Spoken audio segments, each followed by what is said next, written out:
네, 안녕하세요. 여러분들의 구독과 좋아요로 이 채널이 유지되고 있습니다. 네, 영상 속도는 1.5배를 추천드리는 바이고요. 네, 이번에도 어떤 소식이 나왔는지 같이 한번 내용을 보도록 하겠습니다. 네, 이번 주 주중에 미국의 FOMC 일정이 딱 잡혀져 있죠. 26일, 27일 기준으로 되어져 있습니다. 이때 이제 말할 필요가 없죠. 금리 인상에 관련된 내용들이 대거대거 많이 나와준다라고 보시면 될 것 같고요.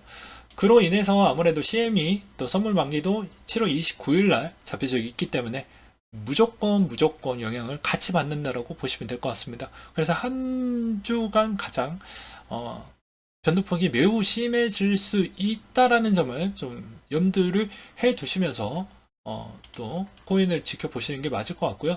그 다음에 이번에 좀 이슈가 됐던 내용만 하나 찝어가지고 이야기를 드리고 넘어가도록 하겠는데요. 디파이 내용에서 리도 다오의 트리저리의 다각화에 따른 제안이 나왔다고 합니다. 핵심 내용이 리도 트레저리의 LDO 토큰의 매각을 통해서 다이의 공급이며 이는 리도 다오의 운영비로 쓰일 예정이다. 그러니까 오퍼레이팅 캐시 런웨이라고 해가지고 이 자금에 따른 활용도를 좀 더 극대화시킨다라고 보시면 돼요. 왜냐면 1년간 200억 원 운영비이니까 너 절대적으로 높은 수치라고 볼 수가 있겠죠. 그렇기 때문에 어떻게 계속해서 활용하려고 하는 모습이 좀 보여주었다라는 것과 그 다음으로 리더가 이더리움 레이어 2 상의 출시 계획안이 발표가 나오면서 좀 더 확장 계획성이라고 보시면 될 것 같습니다. 보게 되면 이제 아무래도 아비트럼과 옵티미즘을 시작을 해서 모든 레이어 2의 ST 이더를 지원할 계획을 갖고 있다고 하니까 디파이 시장에 따른 확장성을 계속 가져가려고 하는 그런 측면이라고 볼 수가 있겠죠. 그래서 이 리도의 이번 결정으로 인해서 ST 이더의 활용 능력이 좋아졌다는 건 리도의 가치가 좀 더 올라갔다라고 평가를 받을 수가 있을 것 같습니다. 그 다음으로 에이브도 마찬가지로 트리저리 밸런스 토큰과 규모의 수합 조건을 좀 가져갔다라는 내용이 또 나와주기도 했습니다. 그리 다음으로 또 주요 이슈 사항을 또 보게 되면 러시아, 우크라이나 그리고 터키, 유엔의 흑해를 통한 우크라이나 곡물 수출에 따른 합의라고 했는데 되게 웃긴 건 이제 최근 기사 내용에서 가장 중요한 5대4 쪽에 또 공격을 퍼붓기도 했었죠. 그래서 5대4 쪽이 그렇게 또 장악을 했다라는 건 합의를 했다라고 하지만 전혀 그렇지 않는. 근데 전쟁에 합의가 그딴 게 중요하겠습니까? 예. 그리고 겨울이 되면 더욱더 공격에 있는 화력은 더욱더 세질 수가 있기 때문에 불리해질 수밖에 없는 쪽은 유럽 쪽인 것 같다라고 저는 말씀을 드리고 싶고요. 그 다음에 유럽의 생존을 위해서는 가스 소비 20%좀 줄여야 된다. 그리고 그렇게 줄이는 배경은 러시아에 따른 대응적인 부분으로 볼 수가 있겠고요. 독일의 숄츠가 또 이런 이야기를 했다고 합니다. 가스값 급등세가 9월 달쯤에 또 전가가 될 것 같다. 라고 했으니 올해만 따진다고 하면 몇 배 올랐다고 볼 수가 있겠죠. 과연 국민들이 아우성이 나올 때가 분명히 될 것 같은데 어느 정도가 그 마지노선인지도 저도 매우 궁금해지기도 해요. 인내심의 한계 마지노선이 분명히 있을 텐데 말이죠. 그리고 젤렌스키는 영토 회복 없는 휴전은 전쟁의 연장일 뿐이다라고 하는데 어차피 젤렌스키는 정해져 있습니다. 자기가 이때까지 또 계속 이 자리를 지킨 배경은 당연히 거기에서도 꼭 전쟁에 지금 계속 어떻게 해서든 유리한 고지 또는 자기가 이겨야지만 본인이 또한 그 자리를 지킬 수가 있기 때문에 자꾸 저런 언론 플레이를 할 수밖에 없다 정도로 저는 생각이 들고요. 기준금리 또한 보게 되면 러시아가 아직도 충분한 여력이 되니까 계속해서 낮춰가는 모습을 또 볼 수가 있겠죠. 전쟁 직후 원래 초반은 20% 정도 됐었는데 이제 5차례 정도 인하를 했으니 그만큼 체력이 된다라는 걸 알 수가 있겠죠. 그래서 초반에는 이렇게 퓨 올라갔다 지금 퓨 내려왔어요. 그렇기 때문에 되게 누가 더 유리한지를 엄연히 보여주는 사례라고 볼 수가 있겠죠. 네, 그렇기 때문에 이 점도 좀 잘 보시기 바라겠고요.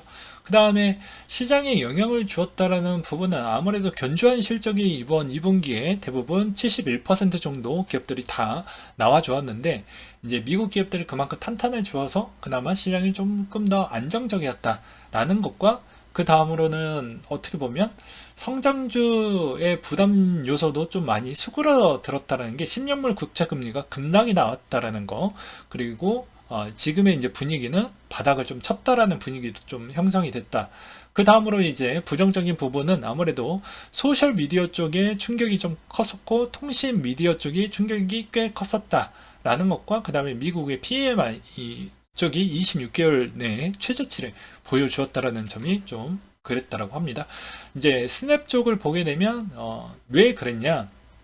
보게 되면 나머지에 있는 뭐 스냅, 뭐 메타, 뭐 알파벳 이렇게 비교를 해봤는데 트위터도 있었는데 가장 많이 떨어졌고요. 그 이유는 광고 매출이죠. 그래서 구글도 사전적으로 뭐 더 이상 뭐 투자를 조금 더 민그적거리든지 고용을 더 안 하겠다 뭐 이런 이야기가 나오는 것 같고요.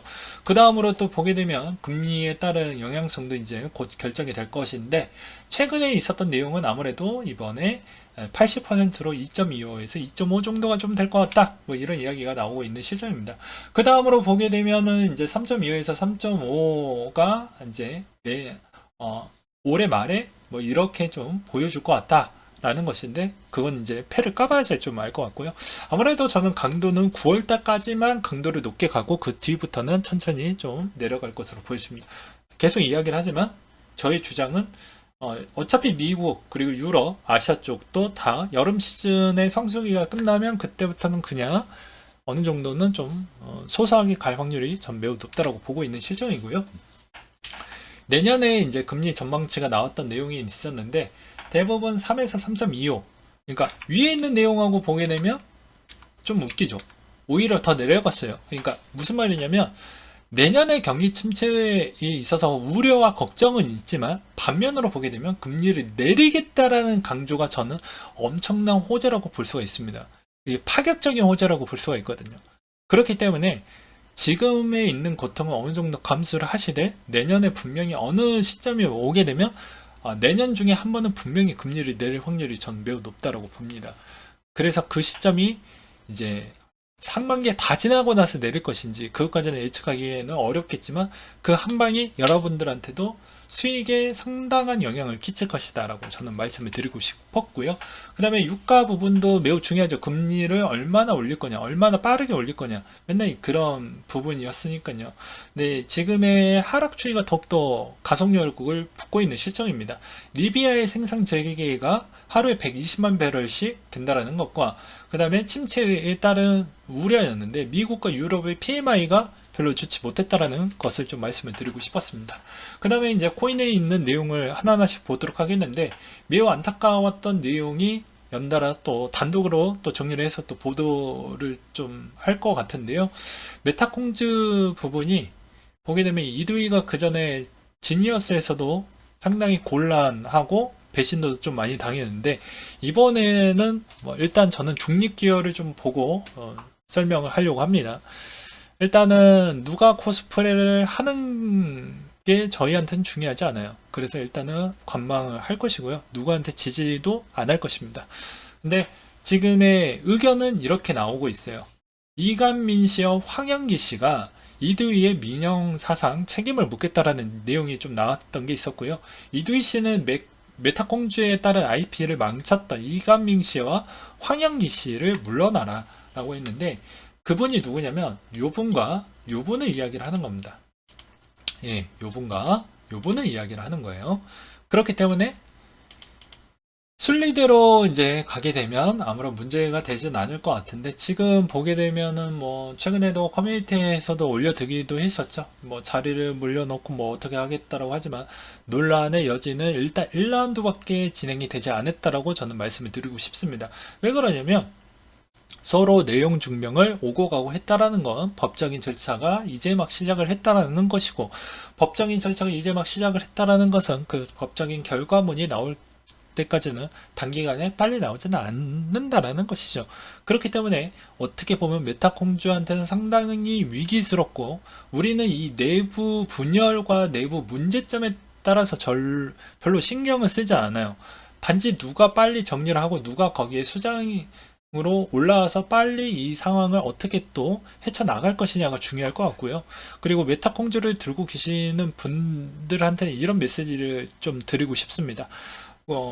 당연히 이 해당에 있는 수수 부분이 빨리 끝나야지, 이게 좀 장기전으로 좀 간다라는 좀 모습을 보게 되면 오히려 메타공주한테 엄청나게 독이 될 확률이 매우 높다라고 저는 말씀을 드리고 싶어요.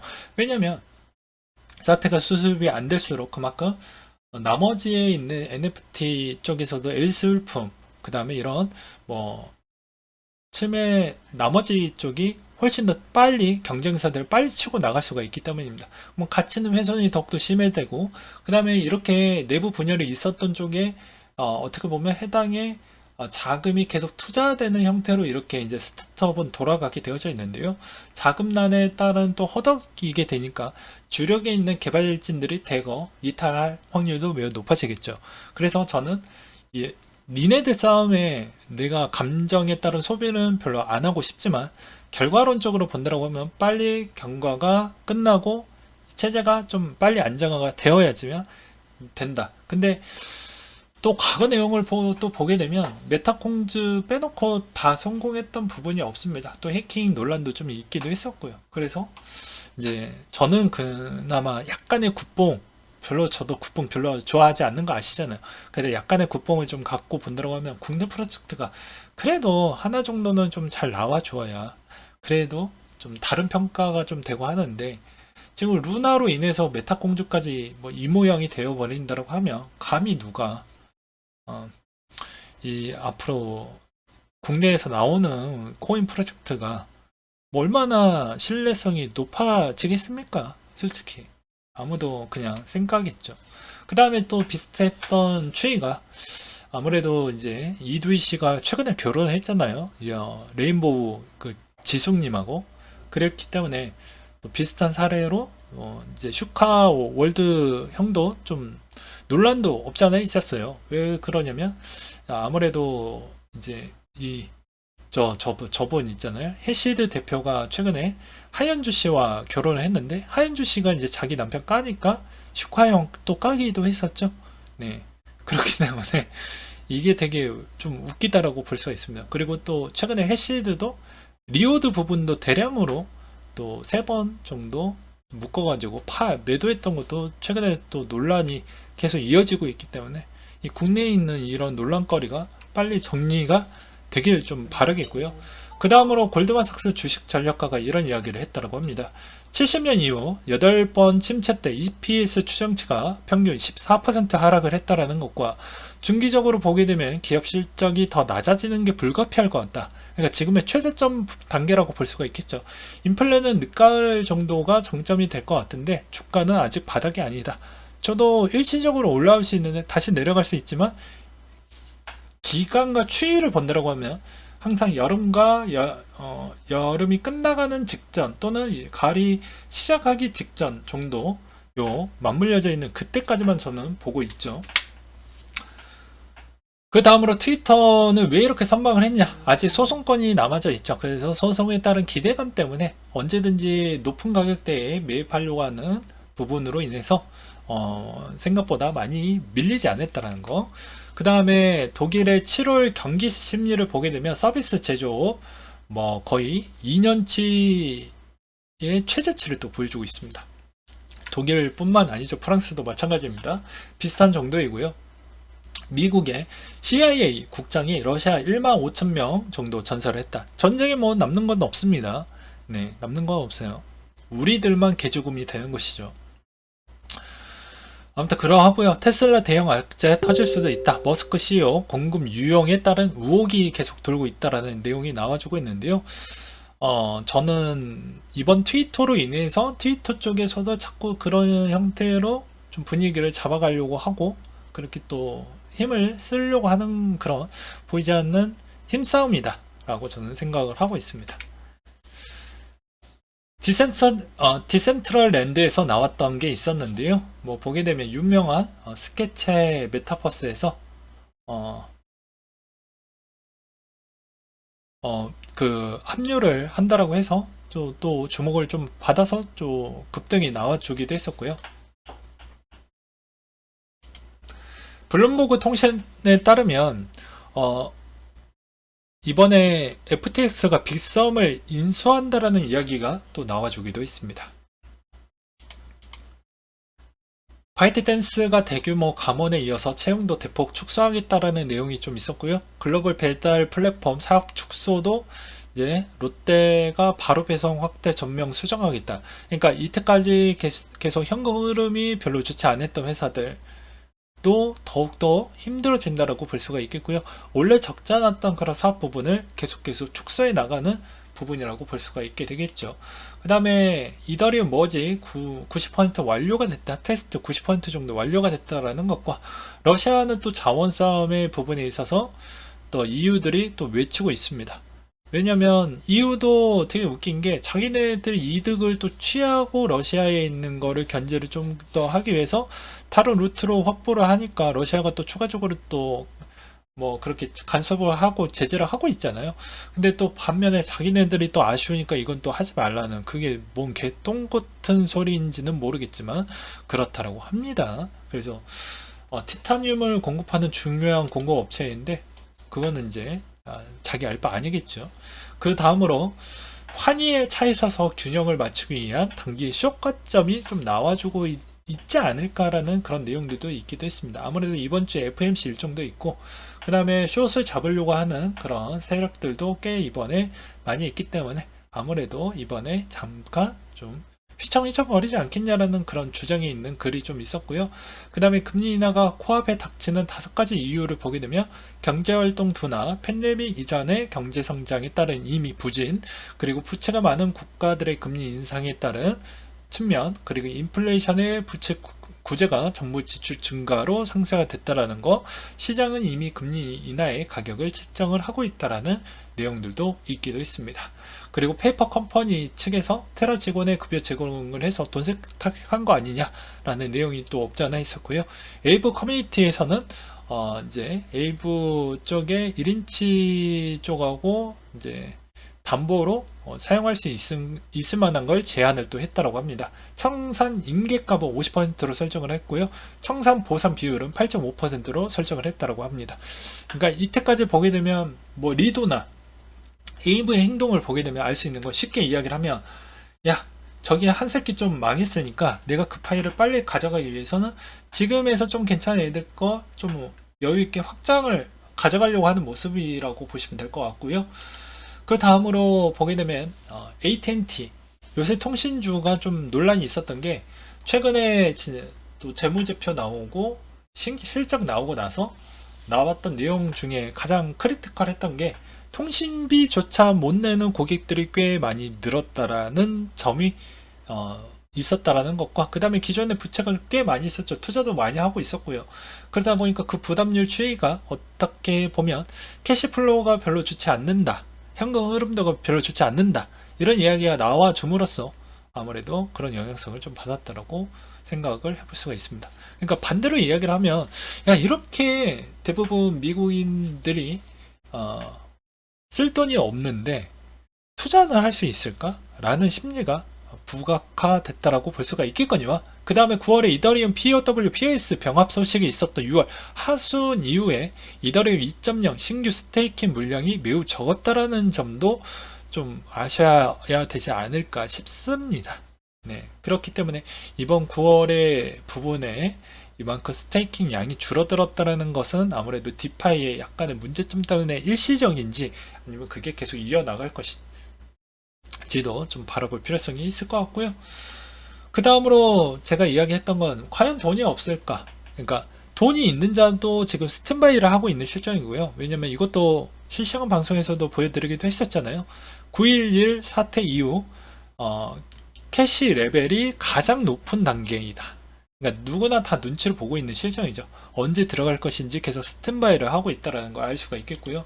그만큼 이제 소비자들이 저축률 추이가 이제 거의 막바지 단계만큼 줄어들고 있기 때문에 지금 이것보다 거의 다 바닥에 근접을 했기 때문에 나올 돈이 거의 없다. 그렇게 되면 아무래도 이제 금리 인상에 따른 측면에 있는 속도조는 조절이 좀 들어가지 않겠냐라는 주장들이 나올 수도 있겠죠. 그렇기 때문에 지금의 상황은 여전히 좀 두렵고 어렵고 힘들고 예측하기 좀 난해할 수도 있겠지만 자기의 주장대로 밀어붙여가지고 하는 게 전 맞다라고 보는 실정입니다. 이번에도 마찬가지로 비트코인이 한동안 좀 올라와 주다가 또 조정을 또 보여주고 있죠. 그렇기 때문에 한동안 알트코인도 많이 올랐으니까 당연한 조정이라고 생각이 들고요. 누구나 알고 있는 부분이다 보니까 숏에 따른 가중치가 매우 높아지는 단계라고 저는 생각을 하고 있습니다. 그렇기 때문에 이번 형태에서도 여러분들은 당연히 그만큼 해당에 있는 청산 비중과 레버리지 비중도 수시로 챙겨볼 필요성이 있겠거니와 그 다음으로 팁을 제가 좀 드린다라고 하면 앞으로 디파이 부분에 있어서 누가 더 이 파일을 더 많이 가져가냐 그리고 회복이 어느 정도가 나오냐 지금 가장 핫한 부분이 리도 부분인데 리도가 다시 어느 정도 회복을 보여주었다는 걸 여기서도 알 수가 있겠고요. 그 다음에 에이브가 그 다음으로 또 눈에 들어오잖아요. 에이브도 보게 되면 어느 정도 좀 민그적 거리고 있긴 하지만 그래도 어느 정도는 조금씩은 회복을 또 보여주었던 측면이 있었기 때문에 그런 것도 좀 보시는 게 맞지 않을까 라고 말씀을 드리고 싶었습니다. 물론 이제 여기서도 다 나눠먹게 하는 시장이기 때문에 누가 더 유리한 게임이 될지는 좀 더 봐야 될 것 같고 최근에 이제 뭐 에이브나 커브 쪽이나 리도 쪽도 보게 되면 지금 돌아가는 판을 보게 되면 되게 웃긴 게 특정 어디 쪽은 자체 스테이블 코인을 또 내놓겠다라고 이야기가 나오고 있잖아요. 그런 것도 어떻게 보면 이 디파이의 시장에 빠릇빠릇하게 또 충족을 하려고 하는 모습을 오히려 역이용을 하고 있다라고 말씀을 드리고 싶습니다. 네, 오늘 내용 여기까지 준비를 했고요. 이상으로 마치도록 하겠습니다.